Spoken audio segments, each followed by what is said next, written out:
En el año 1492, Cristóbal Colón desembarcó en una isla caribeña situada al sudeste de Florida y la llamó como La Española. Esta isla maravilló a los españoles por sus hermosos paisajes, frondosos bosques y cristalinas aguas. Sin embargo, a más de 500 años de ese momento, la hermosa postal que presenciaron españoles y posteriormente diferentes navegantes occidentales se ha ido, o por lo menos lo ha hecho en buena parte de esta isla caribeña. Si hoy, por ejemplo, se sobrevuela el lado oriental de la isla española, sector que actualmente pertenece al país soberano de Haití, se vislumbrará un paisaje donde la vegetación es muy escasa, siendo lo común observar grandes extensiones de terreno sin absolutamente nada. Sin embargo, si se sobrevuela por el lado occidental de la isla, sector que hoy le pertenece a la República Dominicana, podrá vislumbrarse un paisaje totalmente diferente, donde el color verde será lo común de apreciar. Ante estas diferencias tan marcadamente notorias entre una nación y otra, naciones que por lo demás están emplazadas dentro de una misma isla, uno no puede más que preguntarse ¿por qué? ¿Cómo dos naciones similares ecológicamente inicialmente terminan actualmente siendo tan diferentes? Precisamente esa será la interrogante que hoy trataremos de resolver en este video. Bienvenidos, somos Mundo Equilibrio, el canal de la conciencia ambiental.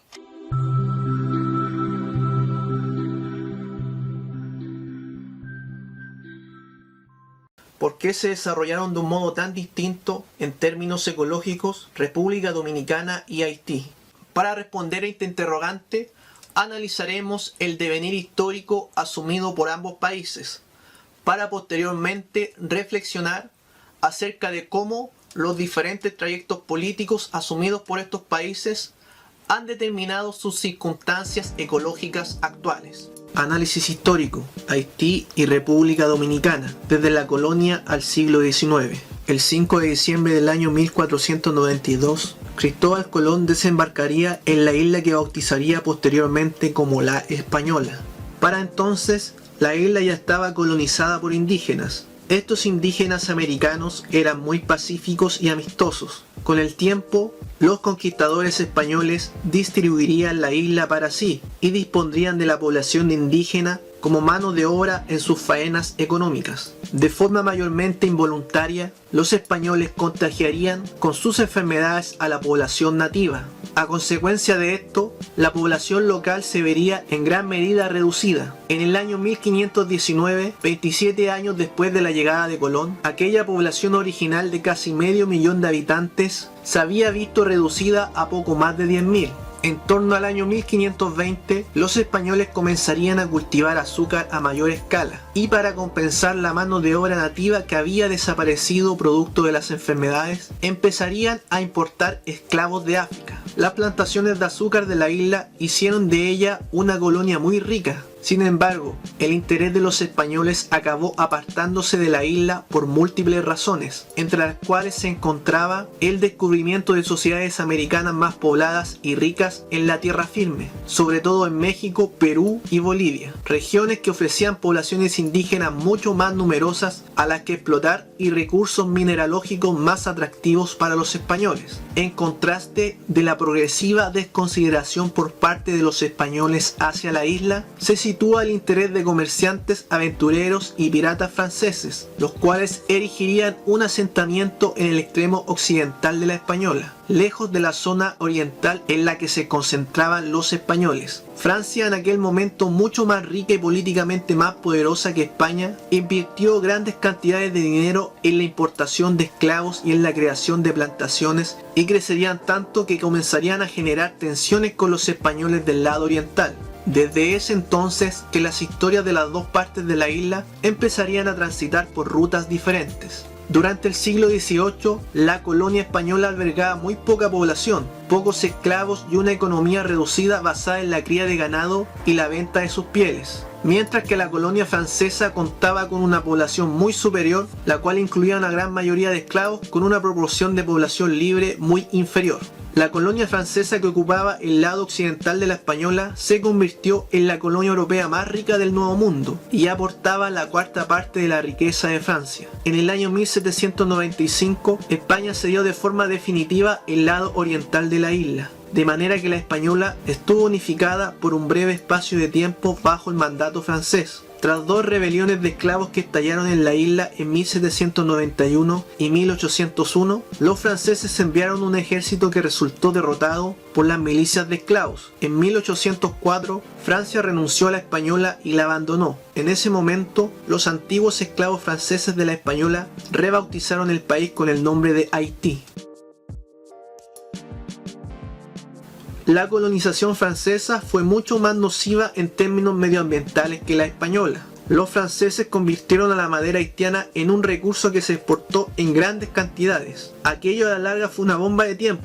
Esto porque la tierra de Haití, a diferencia de la del lado dominicano, demora mucho más tiempo en recuperarse, ya que recibe menos lluvias. El estallido de la riqueza económica que tuvo Haití desde la colonia hasta entrado el siglo XX se produjo a expensas de su capital medioambiental de bosques y suelos. Aquello en definitiva se convertiría en pan en el pasado y hambre para hoy. Haití y República Dominicana en el siglo XIX y XX. Durante el siglo XIX, el aspecto político en el que más se parecían Haití y la República Dominicana Independiente será en su inestabilidad. Los golpes de Estado se sucedían con frecuencia en ambas vertientes, y el control pasaba o alternaba de unos líderes locales a otros con sus ejércitos privados. De los 22 presidentes que hubo en Haití entre 1843 y 1915, 21 fueron asesinados o derrocados, mientras que entre 1844 y 1930 hubo en la República Dominicana 50 presidentes, los cuales sufrieron un total de 30 revoluciones. En ambas partes de la isla, los presidentes gobernaban con la finalidad de enriquecerse y enriquecer a sus partidarios. La inestabilidad política de los dos países concluyó con la llegada al poder con dos de los dictadores más sanguinarios que ha tenido América Latina. Por el lado de República Dominicana nos encontramos a Rafael Trujillo, líder militar que gobernó el país caribeño desde 1930 hasta su asesinato en 1961. Por el lado de Haití nos encontramos con François Duvalier, que gobernaría entre 1957 hasta 1971. Posteriormente a su muerte natural, François Duvalier sería sucedido por su hijo Jean-Claude Duvalier, que gobernó hasta el año 1986. Si bien tanto Trujillo como los Duvalier fueron despiadados en términos humanos con su población, se dan grandes contrastes en términos políticos entre estas dos dictaduras. Por un lado, Trujillo, a diferencia de los Duvalier, promoverá políticas que ayudarán a modernizar a su país. Por ejemplo, instará a la construcción de centrales hidroeléctricas, inaugurará el puerto de Santo Domingo, incentivará a la producción industrial local. Además de esto, promovería un cierto proteccionismo ambiental. Por ejemplo, su régimen ampliaría la extensión del vedado del yaque y crearía también otros vedados. También crearía el primer parque nacional en 1934 y formaría un cuerpo de guardias forestales para imponer la protección de los bosques. En el caso de los dictadores Duvalier, estos no hicieron absolutamente nada por su país, no modernizaron la estructura económica de Haití, ni tampoco buscarían resguardar su medio natural. Haití y República Dominicana post-dictaduras. Una vez que acabaron las dictaduras de los Duvalier, Haití siguió por la senda del precipicio. En primer lugar, recuperó su antigua inestabilidad política en la cual líderes se sucedían unos a otros buscando el beneficio personal. Ninguno asumía las preocupaciones sociales y económicas de su país. República Dominicana, en tanto, tras la muerte de Trujillo en 1961, vivió en una suerte de desorden por el vacío de poder. Luego de una guerra civil y un gobierno de transición, finalmente la política dominicana se estabilizaría bajo el mando de Joaquín Balaguer, el cual asumió la presidencia del país caribeño en dos periodos, de 1966 hasta 1978 y de 1986 a 1996. Bajo su mandato, la República Dominicana se industrializaría y modernizaría. Balaguer destacará también por sus políticas que iban en favor del cuidado ambiental. Por ejemplo, resguardaría las cuencas acuíferas de la República Dominicana, esto con el fin de producir energía hidroeléctrica constante y abastecer de agua limpia a la población de su país. Balaguer adoptó la drástica medida de prohibir todo tipo de tala comercial y clausuró todos los aserraderos del país. Balaguer prohibió también la utilización del fuego como método agrario, y para reducir la demanda de productos forestales dominicanos, abrió los mercados a la importación de madera procedente de Chile, Honduras y Estados Unidos, y además redujo la producción del tradicional carbón vegetal derivado de los árboles, firmando un contrato con Venezuela para importar gas natural licuado. Otras medidas destacables en términos ambientales de Balaguer fueron ampliar enormemente la red de reservas naturales, establecer los 2 primeros parques nacionales litorales del país, incorporar al territorio dominicano 2 taludes oceánicos que sirvieran de santuario para las ballenas jorobadas, proteger los humedales. También firmó la Convención de Ríos sobre el Medio Ambiente, prohibió la caza durante 10 años, presionó a las industrias para que trataran sus residuos, puso en marcha con éxito desigual medidas de control de la contaminación del aire, también gravó con un impuesto muy elevado a las compañías mineras que contaminasen en demasía. En Santo Domingo creó el acuario, el jardín botánico y el museo de historia natural. Esto entre otras muchas medidas. El ímpetu que tuvo Balaguer para proteger el medio natural de República Dominicana es muy desconcertante para los analistas de la historia de este país, sobre todo si se considera que este personaje, este mandatario, ejerció muchos excesos en términos de derechos humanos, por lo que es asumido como una figura negativa por cierta parte de la población. Sin embargo, cabe decir que a veces los análisis no se pueden hacer de una forma tan general, que a veces hay que mirar por sobre las evaluaciones de un gobierno en términos de blanco y negro, y considerar que los diferentes mandatos también tienen diversos matices. En este sentido, es indudable que en términos de derechos humanos, Balaguer fue muy excesivo. Sin embargo, en términos de protección ambiental, este presidente fue muy eficiente y su mano firme ayudó a que las iniciativas que iban en protección del medio ambiente no fueran letra muerta, sino que se cumplieran de forma efectiva. Recapitulando entonces, amigos, las diferencias ecoambientales entre un país y otro se deberían principalmente a un impacto colonial menos nocivo ambientalmente en la República Dominicana Española que en la Haití francesa, trayectorias políticas divergentes, con políticos más preocupados de modernizar el país y salvaguardarlo en la República Dominicana, mientras que en Haití sin ninguna preocupación. Una matriz energética en República Dominicana que ya no depende de la madera, mientras que Haití sigue elaborando carbón vegetal desde la madera como principal fuente de combustible. Hay otros factores que también son de importancia para entender las diferencias ecoambientales entre Haití y República Dominicana, como por ejemplo la demografía.